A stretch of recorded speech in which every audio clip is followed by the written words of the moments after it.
उद्धव ठाकरे यांच्या दिल्ली दौऱ्याचा आजचा दुसरा दिवस आहे। अनेक नेते उद्धव ठाकरेंची भेट घेत आहेत।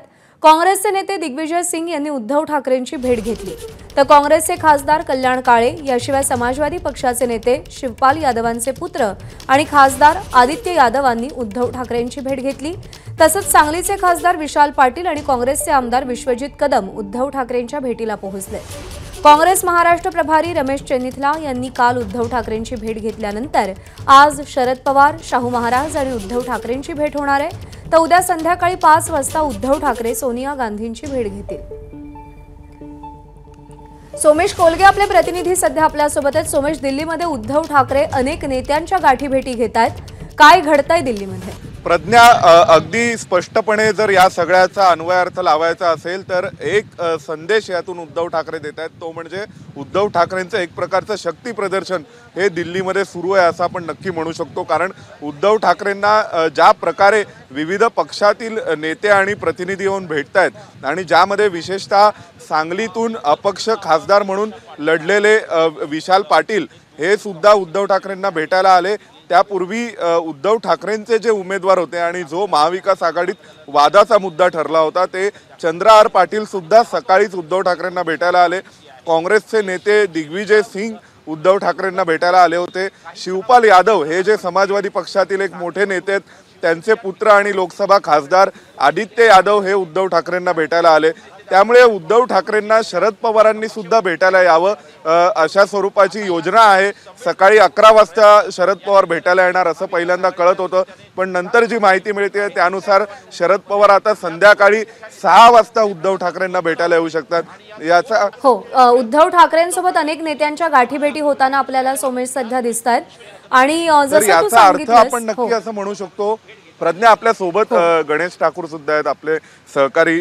कसं पाहताय सर, हे कुठेतरी शक्ती प्रदर्शन सुरू आहे, मुख्यमंत्री पदाचा चेहरा निश्चित करावं उद्धव ठाकरेंना असाच आपण अन्वयार्थ लावू शकतो याचा? प्रयत्न तसेच आहेत आणि ज्या अर्थी सोमेश लोकसभेमध्ये आपण पाहिलं की शिवसेनेला 22 जागा दिल्या गेल्या आणि एक तो त्यावेळेलाही एक प्रेशर टॅक्टिक्स म्हणा आपण महाविकास आघाडीच्या इतर पक्षांवरती उद्धव ठाकरेंनी वापरला होता आणि यामुळेच ते 22 जागा आल्या होत्या। मात्र जे निकाल आले त्यामध्ये काँग्रेस सर्वात मोठा पक्ष म्हणून समोर आला। आता विधानसभेमध्ये काँग्रेसच्याही जबरदस्त मागण्या असणार आहेत किंवा ते दावा जास्त जागांवर करणार आहेत आणि या अनुषंगाने इथं येऊन काँग्रेसच्या प्रामुख्याने नेत्यांना भेटणं आणि जसं संजय राऊत म्हणाले होते की उद्धव ठाकरेंना चेहरा करावा, तर त्यासाठीचा हा शक्ती प्रदर्शन आहे। त्यासोबतच शिवसेना आणि काँग्रेस यांच्यामध्ये ज्या जागांसाठी जो एक संघर्ष होऊ शकतो भविष्यातला, तो कमीत कमी व्हावा आणि शिवसेनेला जास्त जागा मिळावी हा प्रयत्न आणि यासाठीच राहुल गांधी, खरगे,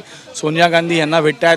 शरद पवार हे एक आपण म्हणू शकतो की ते सर्वच एक सुपरविजनच्या भूमिकेमध्ये असणार आहेत महाविकास आघाडीमध्ये महाराष्ट्रात, म्हणून त्यांची भेट महत्त्वाची आहे। मात्र विशाल पाटील आणि विश्वजित कदम आणि विशाल पाटील यांची आजची भेट एक संदेश देण्याचा प्रयत्न आहे की आपण सगळ्यांना सोबत घेऊन महाराष्ट्रात निवडणूक लढणार आहोत। जे दुरावे निर्माण झाले होते, जे राजकीय मतभेद निर्माण झाले होते लोकसभेमध्ये, ते विधानसभेत राहणार नाही आणि पूर्ण ताकदीनं आपण उभे राहणार आहोत हा सांगण्याचा तात्पर्य आहे। आपण पाहतोय राष्ट्रवादीचे खासदार येत आहेत, शिवसेनेचे खासदार येतच आहेत, काँग्रेसचेही खासदार नेते येत आहेत, म्हणून महाराष्ट्राचं गणित इथूनच आपण सगळं एक समतोल बनून जावं हा प्रयत्न उद्धव ठाकरेंचा आहे। गणेश, एक प्रश्न असा पण आहे की उद्धव ठाकरेंनी आता इथे सगळ्यांच्या भेटी घेत असले तरी सुद्धा त्यांच्या सूत्रांकडून जी माहिती मिळते त्यानुसार मोठा भाऊ ही भूमिका कायम भाजपच्या सोबत असताना सुद्धा उद्धव ठाकरेंची होती आणि लोकसभेला पण होती, तर आता विधानसभेला मात्र ते मोठा भाऊ नसतील असं ते म्हणतायत।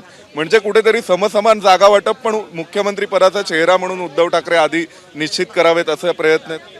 निश्चित भाजपसोबतच्या युतीमध्ये पण केंद्रात भाजप मोठा भाऊ आणि राज्यात शिवसेना मोठा भाऊ असाच तो फॉर्म्युला होता।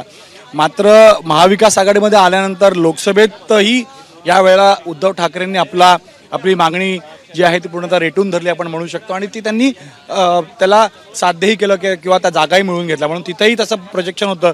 मात्र रिझल्ट पाहता काँग्रेसही मोठा दावा करणार आहे आणि सर्वात महत्त्वाची गोष्ट सोमेश ही आहे की या तिन्ही पक्षांमध्ये 2 पक्ष फुटलेत।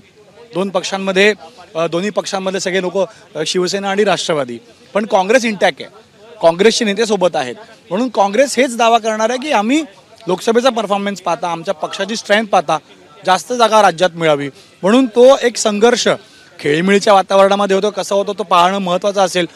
पण काँग्रेस डिमांड जास्त करणार हे स्पष्ट आहे आणि म्हणूनच हा दिल्ली दौरा आखला गेला असं मला वाटतं. महाविकास आघाडीमध्ये काँग्रेस कॉन्स्टंट आणि राष्ट्रवादी काँग्रेस आणि शिवसेना उद्धव ठाकरे हे दोन व्हेरिएबल असल्यासारखे, म्हणजे आता एक प्रेशर गेम सुरू आहे. शरद पवारांकडून कुठेतरी अप्रत्यक्षपणे ते मध्ये एकनाथ शिंदेंना भेटतात आणि इथे उद्धव ठाकरे अशा प्रकारे येऊन शक्ती प्रदर्शन करतात. तर कारण प्रश्न या दोन पक्षांचा प्रामुख्याने असणार आहे. तर आता सुद्धा शरद पवार कधी भेटायला येणार, सकाळी येणार, संध्याकाळी येणार, याविषयी फार उत्सुकता आहे. नक्की वेळ कळत नाहीये, का असं होतं? काल 11 वाजता सांगितलं गेलं होतं, मात्र आता 5:30, 6, 2:30 अशा वेळ कळत आहेत. कारण संध्याकाळची बैठक राहुल गांधी खरगेंसोबतची महत्त्वाची असणार आहे. त्याआधी बहुधा पवारसाहेब येऊ शकतात, कारण त्यांच्याशी बोलूनच राहुल गांधी खरगेंशी पुढची बातचीत होईल असं मला वाटतं. पण आता संध्याकाळी 6चा निरोपही आहे. म्हणून इथं ज्या गोष्टी घडत आहेत त्यामध्ये प्रामुख्यानं उद्धव ठाकरे आले आहेत प्रेस कॉन्फरन्ससाठी. नाही, आदित्य यादव आहेत.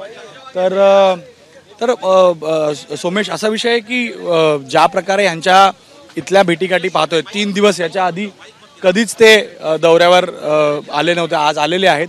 म्हणून आता पाहावं लागेल की ह्या दौऱ्यातनं काय साताऱ्याने महाराष्ट्रात कशा प्रकारची चर्चा आहे दौऱ्यानंतर होते ती.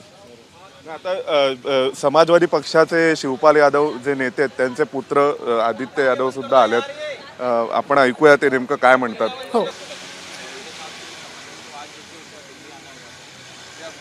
समाजवादी पार्टी के सभी सांसद महाराष्ट्र के बॉम्बे के दौरे पे थे, तो हम सभी लोगों ने उद्धव साहब के आवास पे जाके उनसे मुलाकात की थी.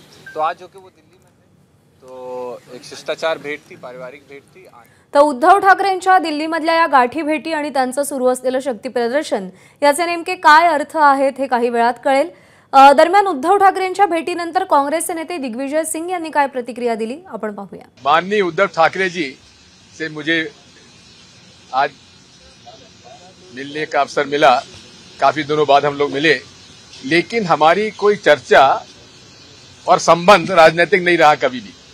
हम दोनों को वाइल्ड लाइफ फोटोग्राफी का शौक था, है और रहेगा. तो आज मैं उनको रणथंभौर की बड़ी फेमस टाइग्रेस हुई है मछली, उस पर हमारे एक मित्र ने उसकी जेनेलॉजी, उसके बच्चे, उसके बच्चों के बच्चे पर रिसर्च करके किताब बनाई है रणथंभौर की मछली शेरनी पर. उसको मैं प्रेजेंट करने के लिए आया था. तर आमच्या भेटीमध्ये कोणतीही राजकीय चर्चा झाली नाही, वाईल्ड लाईफ फोटोग्राफी बद्दल चर्चा झाल्याचं दिग्विजय सिंग यांनी सांगितलंय. एबीपी माझा, उघडा डोळे बघा नीट.